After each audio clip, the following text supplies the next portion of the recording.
Evet. Taşınabilir körüğümüzü üfleyici olarak kullanmak için hortumu hava çıkışına takıyoruz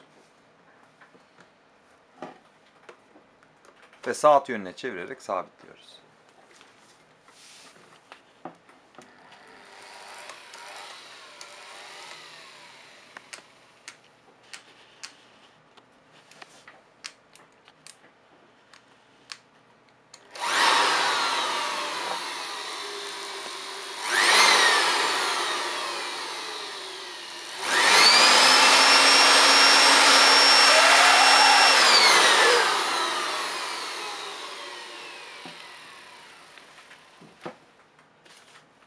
Şimdi ise emmek için kullanacağımız zaman hortum emme portuna, toz torbası da rüzgar çıkışına bağlanacak.